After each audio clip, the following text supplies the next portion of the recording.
कहते हैं कभी भी किसी के संग गलत व्यवहार नहीं करना चाहिए। पता है क्या होता है, कई बार हमारा गलत व्यवहार हमारे आगे आता है और हमने जीते जी यहाँ पे क्या छवि बना रखी है, अपनी क्या इमेज बना रखी है।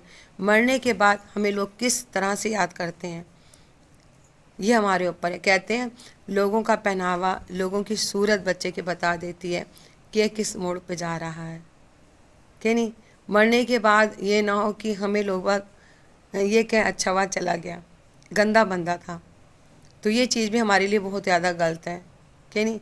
हमें आगे क्या जवाब देना है ये सोचना चाहिए। किसी ने बहुत अच्छी बात बोली है, समेट लो इन नाजुक पलों को, समेट लो इन नाजुक पलों को, ना जाने ये लम्हे हो ना हो, ना जाने ये लम्हे हो ना हो ये लम्हे भी हों, क्या मालूम इन लम्हों में हम शामिल हो ना हो। और आप हमें ढूंढते रहें, आप हमारी छवि को, आप हमारे साए को ढूंढते रहें और आपको हम कहीं भी ना मिल पाए। इसलिए अच्छा टाइम को जाना चाहिए। किसी ने सही कहा है, क्यों इतना काम करते हो, क्यों इतने व्यस्त रहते हो। पैसा कमाना चाहिए, पैसा होना चाहिए, पैसे के बिना गुजारा नहीं है, मगर थोड़ा सा टाइम, थोड़ा सा समय अपने परिवार के संग भी ज़रूर बिताना चाहिए। अपने माँ बाप, अपने भाई बहन के संग भी ज़रूर होना चाहिए। कई बार हम पैसे के चक्कर में, कमाने के चक्कर में बहुत सारे रिश्ते खो देते हैं कि नहीं। पैसा तो मिल जाएगा मगर रिश्ते जब टूट जाते हैं फिर दोबारा नहीं जुड़ पाते हैं।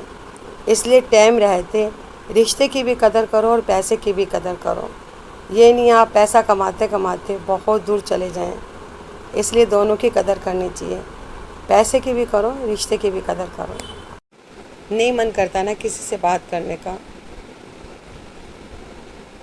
अकेले रहना पसंद करते हो ना, रात को नींद नहीं आती है ना, बहुत बेचैनी होती है ना, तड़फ जाते हो ना, अपनों की परेशानियाँ, अपनों के धोखे, अपनों के छल फरेब को लेकर। मगर किया क्या जा सकता है, उनका साथ भी तो नहीं छोड़ सकते आप। कुछ रिश्ते ऐसे होते हैं जिन्हें हम छोड़ भी नहीं सकते हैं, उनका दर्द हमें सहना पड़ता है, उनकी परेशानी या उनका छल फरेब हमें सहना पड़ता है। हमारा जोर नहीं चलता कुछ रिश्तों पर, कुछ रिश्ते निभाने पड़ते हैं। मत उदास हुआ करो, मत परेशान हुआ करो, सब रब पे छोड़ दिया करो।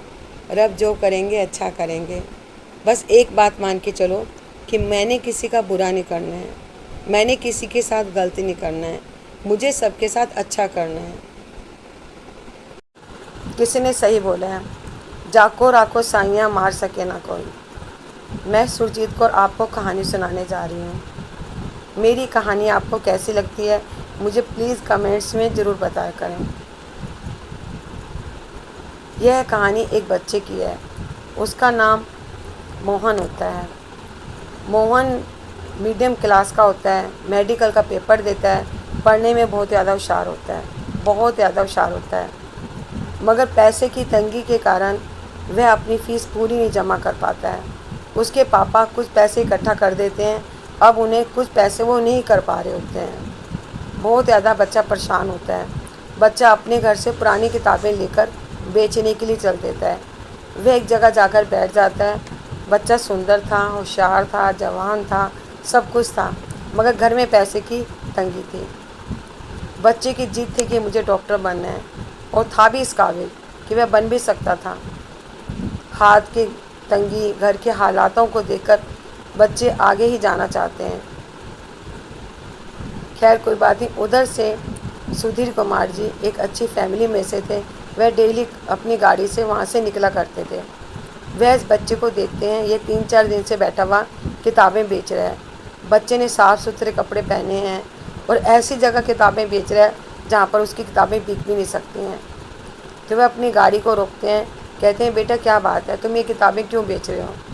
तो वो कहता है मुझे मेडिकल की फ़ीस जमा करनी है और ऐसे ऐसे बात है, मेरे 5,000 तंगी मुझे है और मैं जमा नहीं कर पा रहा हूँ। मुझे ये कि मेरी किताबें बिक जाएं और मेरी फ़ीस जमा हो जाए। तो वो उसे 5,000 रुपये देते हैं, कहते हैं यदि बेटा तुम्हारी फ़ीस रुकी पड़ी है तो ये लो 5,000। वह मोहन इस बात को सुनता है। वो फ़ीस पहले तो लेता नहीं है, फ़ीस 5,000 रुपये लेता नहीं है, बाद में वो ले लेता है क्योंकि उसे मालूम है कि उसे काफ़ी तंगी चल रही है। उसे मालूम था कि मेरी 5,000 की किताबें नहीं हैं, तो वो खुश भी होता है, अंदर हिचकिचाता भी है, मगर 5,000 वो ले लेता है और वह वो किताबें लेकर गाड़ी में रखने लग जाता है। तो वह उसे रोक देते हैं, कहते हैं नहीं बेटा, तुम ये किताबें तो रहने दो, मगर तुम 5,000 रुपये ले लो। वह देकर उसे 5,000 रुपये चले जाते हैं और अपने मन में सोचते हैं पता नहीं मैंने सही किया कि गलत किया है, कहीं उस बच्चे ने मुझे पागल तो नहीं बना लिया। फिर वो कहते हैं नहीं, मैंने जो करा है सही करा है, मैंने सही किया है। मुझे अपने दिल को यही तसल्ली देते हैं। कुछ समय बाद उस बच्चा वो फीस जमा जब कर देता है, वह मेडिकल की ट्रेनिंग के लिए वह बाहर चला जाता है और उनसे उन दोनों का आपस में कांटेक्ट बना रहता है। वह उसे कभी कभार फिर पैसे भिजवाते रहते हैं, तो वो भी उनका अपने पिता की तरह, एक बड़े की तरह आदर समान बच्चा मोहन करने लग जाता है। मोहन कुछ समय बाद डॉक्टर बन जाता है और वह बाहर चला जाता है। और वह बाहर अच्छा एक डॉक्टर बन चुका होता है। इधर सुधीर कुमार जी की बेटी की शादी होती है तो मोहन उनकी शादी में आता है, बेटी की शादी में, और वो उसके लिए काफ़ी बड़े बड़े गिफ्ट लेकर आता है। बहुत ज़्यादा उसके लिए अच्छे अच्छे गिफ्ट लेकर आता है। काफ़ी वह उनका साथ भी देता है, उनकी मदद भी करता है, क्योंकि इस समय सुधीर कुमार जी का हल्का साथ तंग हो चुका था। तो हमें ये कभी नहीं देखना चाहिए, यदि किसी को मौका पढ़ने का मिले, यदि किसी को पढ़ने का मौका मिले और बच्चे के पास पैसे नहीं हैं, तो हमें ऐसे बच्चे की मदद ज़रूर करनी चाहिए, हमें ऐसे बच्चे का साथ ज़रूर देना चाहिए। यदि सुधीर कुमार जी ने उसे डॉक्टर बनाया, उसकी फ़ीस को जमा करा, उन्होंने पूरी फ़ीस तो जमा नहीं की थी, उन्होंने कुछ पैसे ही जमा किए थे, 5,000 रुपये जमा किए थे, मगर यदि उसकी फैमिली सुधर गई, बच्चे का पूरा परिवार सुधर गया। कहते हैं दुआओं में बहुत असर होता है, बहुत असर होता है दुआओं में, तो हमें दुआएं लेनी चाहिए। पता नहीं कौन सी दुआ हमारे काम आ जाती है। कहते हैं जब मेडिकल में मरीज़ होता है तो डॉक्टर कहते हैं पैसे की नहीं, दुआ की ज़रूरत है। इसलिए हमें लोगों का भला करते रहना चाहिए और लोगों के बारे में भी हमें सोचना चाहिए। हम अपने घर के बारे में भी सोचें, ये नहीं कि अपने घर के बारे में नहीं सोचें, मगर हम बाहर के बारे में भी हमें कभी ना कभी किसी की हेल्प करते रहना चाहिए। पता नहीं किस समय रब हमसे खुश हो जाए। नमस्कार जी। हेलो, वाहेगुरु, सत श्री अकाल। मैंने कुछ पंक्तियाँ लिखी हैं, मुझे कमेंट्स में बताना ज़रूर कि मेरी पंक्तियाँ आपको कैसे लगें।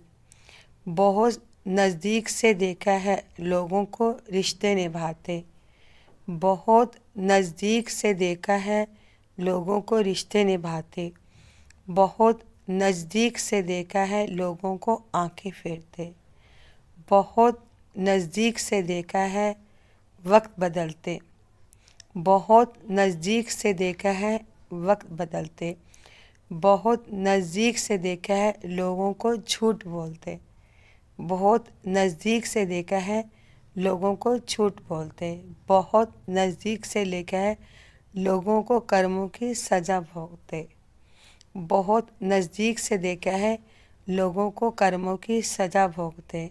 इसलिए सोच समझ कर चला करो कि नहीं, हमारे ही कर्म हम पर बहुत भारी पड़ते हैं। कई बार हम झूठ बोलते हैं और उल्टी सीधी बातें बोलते हैं, दूसरे को दुख पहुंचाते हैं, और हमें ये नहीं मालूम है इन कर्मों की सज़ा 10 साल बाद, 15 साल बाद हम नहीं भोगते हैं तो हमारे बच्चे भोगते हैं। इसलिए जो भी बात करो सोच समझ कर किया करो। जो भी झूठ बोलो या सच बोलो, यदि आप सही हैं तो आपको उसकी भी सज़ा मिलेगी, अच्छी सज़ा मिलेगी उसकी तो। और झूठ बोलते हैं उसकी कैसी सज़ा मिलेगी आप खुद जानते हैं कि आपको सही बोलने पर आपको क्या मिलता है और झूठ बोलने पर आपको क्या मिलता है। इसलिए अपने कर्मों को अच्छा बना के चलो, क्योंकि हर चीज़ का रिजल्ट तो निकलना ही निकलना है। आज नहीं कल, कल नहीं परसों उसका रिजल्ट निकलेगा। इसलिए इतना किसी को मत सताओ, इतना किसी को मत दुखी करो, इतना किसी को मत परेशान करो कि उसके मुंह की आह आपको लग जाए और आप भी परेशान हो, फिर वो भी परेशान हो जाएगा, वो भी दुखी हो जाएगा। इसलिए अपने कर्मों को सोच समझ कर करना चाहिए। मेरी पंक्तियाँ आपको कैसी लगी मुझे कमेंट्स में बताना ज़रूर। एक बात बोलूं, यदि कोई बार बार अपमान के बाद भी, बार बार इंसल्ट करवाने के बाद भी, बार बार बेइज्जती के बाद भी तुमसे कोई जुड़ा हुआ है, तो एक बात का ध्यान रखना कि वह या तो तुम्हारा गुलाम है, बहुत बड़ा गुलाम है, या कुछ ज़रूरतमंद है, या उनसे तुम्हारा कोई बहुत गहरा रिश्ता है जिसे वह तुम्हें छोड़ना नहीं चाहते हैं। नहीं तो बार बार अपमान के बाद भी आदमी नहीं बोलता है। उसकी क्या मजबूरी है, उसकी क्या परेशानी है, वो ही जानता है कि वह रिश्ता तुमसे क्यों बार बार रखता है। इसलिए बार बार किसी का अपमान नहीं करना चाहिए। यदि आप एक बार करेंगे, दो बार करेंगे, यदि वह फिर भी आपसे दोस्ती रखता है, फिर भी आपसे रिश्ता बनाए रखता है, किसी दिन यह है ना हो कि आप उसे पुकारें और वह आपके पास नहीं आए। इसलिए बार बार किसी का अपमान नहीं करना चाहिए, बार बार किसी की निंदा, चुगली, अपमान नहीं करना चाहिए। ये बहुत ज़्यादा गलत हो जाता है कि नहीं, हम इस मजबूरी का बहुत बड़ा फ़ायदा उठाते हैं। कई बार आदमी इसलिए अपमान सह जाता है क्योंकि वह इन रिश्तों को तोड़ना नहीं चाहता, वह इन रिश्तों को छोड़ना नहीं चाहता कि नहीं। इससे आप ये मत समझे कि वह मेरे ऊपर बहुत बड़ा, मैं उसका एकदम वो हूँ, बादशाह हूँ। तो ये चीज़ें भी गलत हो जाती हैं, बहुत ज़्यादा गलत हो जाती हैं। वो अपमान इसलिए सहता है, तुम्हारा बेइज्जती इसलिए करवा लेता है क्योंकि वह तुमसे निभाना चाहता है, वह तुम्हारे बिना नहीं रह सकता है।